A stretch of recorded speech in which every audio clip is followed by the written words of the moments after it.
Have you ever seen a narcissist seem to get better after you leave? It's confusing, it's painful, and at times it makes you question everything. You see them smiling, loving, calm. They're showing up for this new person in ways they never did for you. They're posting photos, saying the right things, even doing things you begged them to do for years. And if you're honest with yourself, there's a moment where you wonder, was it me? Was I the problem? Was everything I believed about narcissism wrong? Some of you may even question my videos. You might start thinking, if they're really a narcissist, how are they now in a happy, stable relationship? But this is what you need to understand. Anyone can change, at any time, in any moment, but most change is temporary.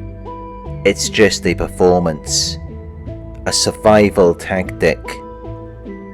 Just because someone changes doesn't mean they've transformed. Think of it like changing clothes. You can change your outfit 3 times a day, but you're still the same person underneath. And narcissists are masters of the costume change. You may have told them not to yell, and they may have stopped yelling, but then they whispered venom instead, or gave you silent treatments, or punished you in passive, manipulative ways. They didn't grow, they adapted. They found new ways to express the same dysfunction in ways you couldn't easily confront.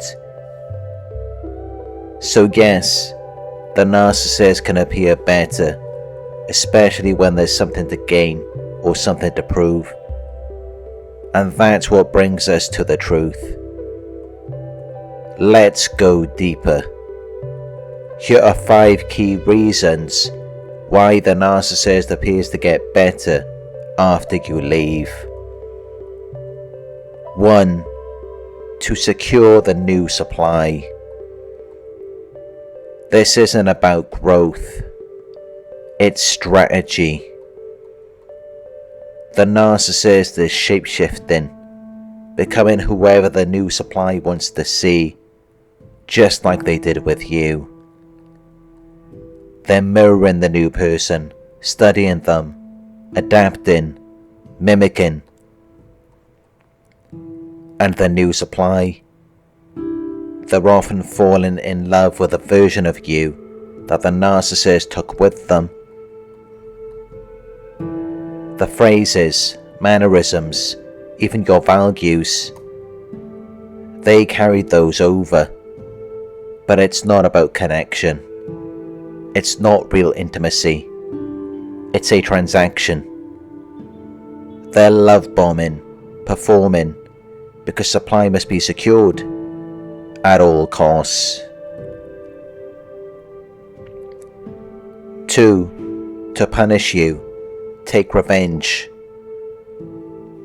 You saw through them. You didn't tolerate the abuse. You refused to give up your independence. You said no. And for that, they want to punish you. So they try to make it look like the new supply is giving them everything you didn't. That they're being treated like royalty, adored, obeyed, worshipped. But it's not love. It's revenge marketing. It's a passive-aggressive smear campaign designed to make you feel like you ruined everything, that your boundaries were the problem, that you weren't enough.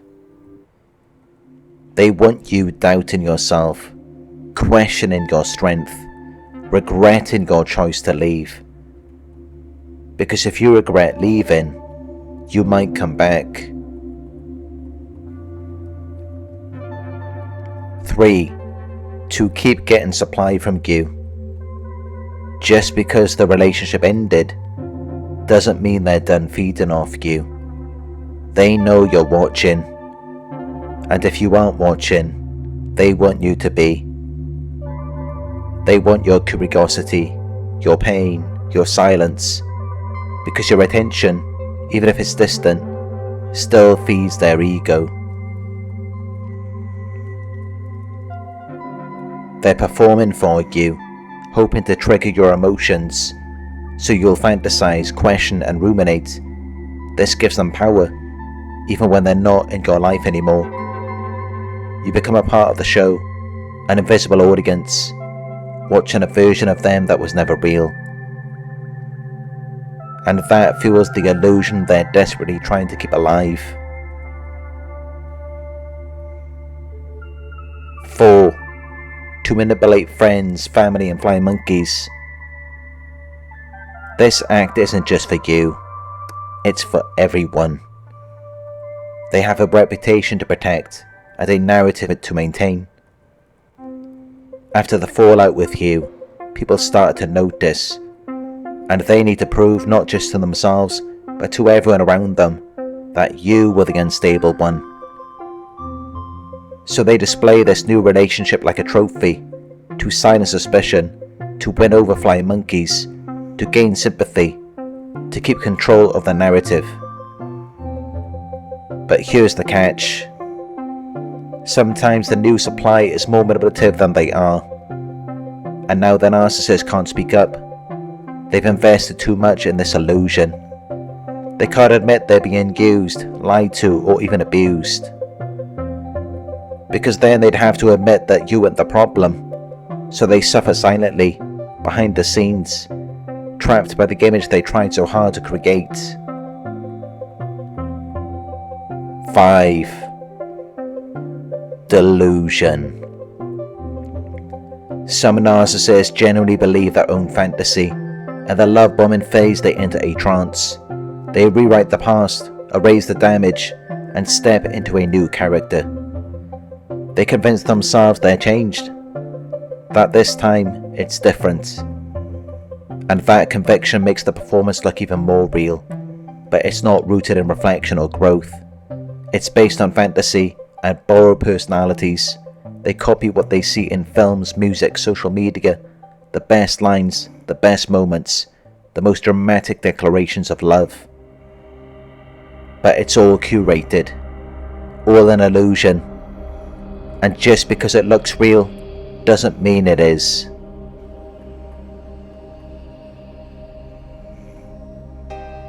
What you're seeing now is not them getting better. It's the illusion getting more refined, more convincing, more rehearsed. But illusions don't last.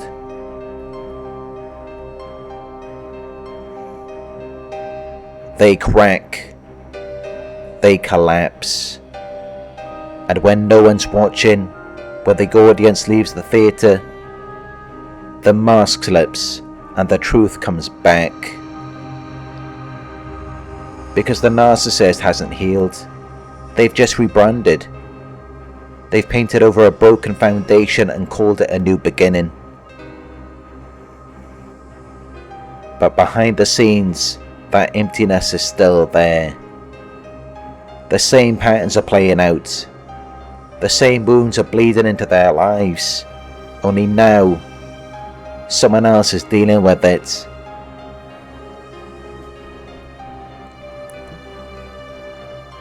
This is why it's so important not to compare yourself to what you see now. Don't compare your truth to someone else's illusion. You weren't playing a role. You were being real. You were honest, you felt deeply, you tried, you gave your best. But narcissists don't connect with real, they connect with control.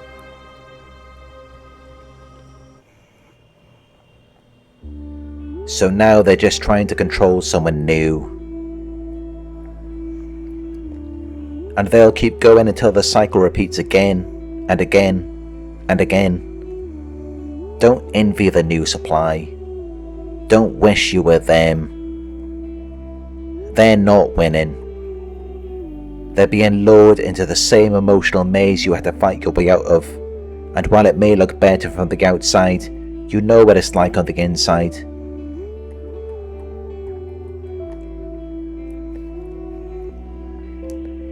Real growth is quiet. It doesn't need to prove anything. It doesn't need an audience. It doesn't rush to post photos or shout from the rooftops.